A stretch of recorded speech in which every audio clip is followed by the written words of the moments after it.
কিশোরগঞ্জ ভৈরবে মা তার সন্তানকে ৯ তলা বিল্ডিং থেকে একেবারে নিচে ফেলে দিল, তাও আবার আবর্জনার ভিতরে। ক্ষত-বিক্ষত হয়ে গেছে সে ৭ দিনের শিশুটি।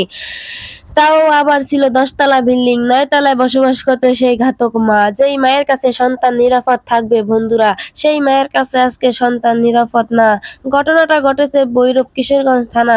পুলিশ সূত্রে জানা যায় যে এই দিশা নামের মেয়েটি আরো একটা বিয়ে হয়েছিল। এটা হচ্ছে তার ২য় বিয়ে। ওসমান গনি নামের একজন ব্যক্তিকে সে বিয়ে করেন। তার নামে স্বামী কোনো টাকা পয়সার অভাব ছিল না। স্বামীটা ঢাকা মেডিকেল কলেজের একজন অধ্যাপক ছিলেন। ২য় স্বামীর প্রাইভেট ক্লিনিকও আছে। তার টাকা পয়সার কোনো অভাব নেই। তাহলে এই ঘাতক মা কিসের লোভে বাচ্চাটাকে দুনিয়া থেকে বিদায় করলো? তাহলে ৭ দিনের বাচ্চাটাকে এই মা কেন ৯ তলা বিল্ডিং থেকে ফেলে দিলেন? ক্ষত-বিক্ষত হয়ে গেছে শিশুটি। ঘটনা সূত্রে জানা যায় যে দিশা নামের মেয়েটার আরো একটা ১.৫ বছরের সন্তানও আছে। ৭ দিন বয়সের এই সন্তানকে সে নিতে চায়নি, কিন্তু জোর জবরদস্তিতে যার সন্তানটা তার পেটে এসেছে, তাও আবার ফেলে দেয়নি।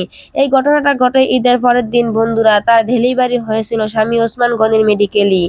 স্বামী ওসমান গনি নিজের সার্জারির মাধ্যমে ডেলিভারি করিয়েছিলেন। তারপরে সন্তান ঘনিষ্ঠ হওয়ার পর স্বামী-স্ত্রী দুজনই বাসায় চলে আসেন।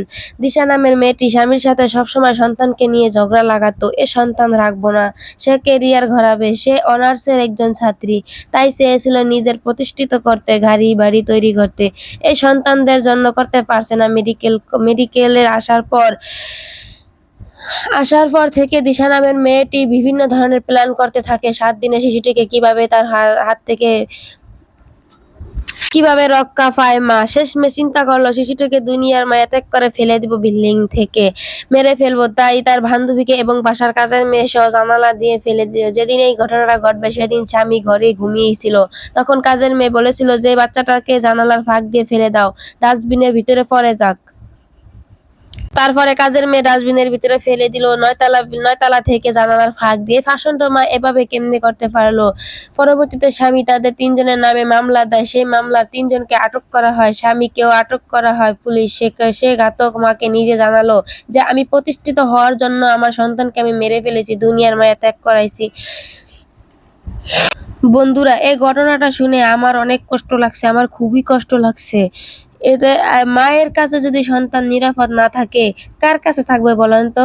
আপনাদের এই মতামত কি আপনারা সবাই জানাবেন।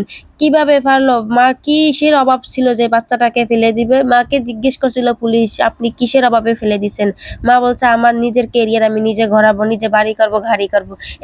এই মায়েটার কি কোনোটার অভাব ছিল? বাপ পেয়েছে একজন ঢাকা মেডিকেল কলেজের ক্লিনিকের এবং অধ্যাপক ছিলেন। আল্লাহ এই মায়েরকে আল্লাহ হেদায়েত করুক। এই জীবনে যে পুলিশ যে নিয়ে না ছাড়ে, বাচ্চাটার দিকে দেখেন কতটুকু বাচ্চা, ৭ দিনের বাচ্চাটার কতটুকু হতে পারে। আপনাদের মতামতটা কি জানাবেন প্লিজ। এ পর্যন্ত ভিডিওটা।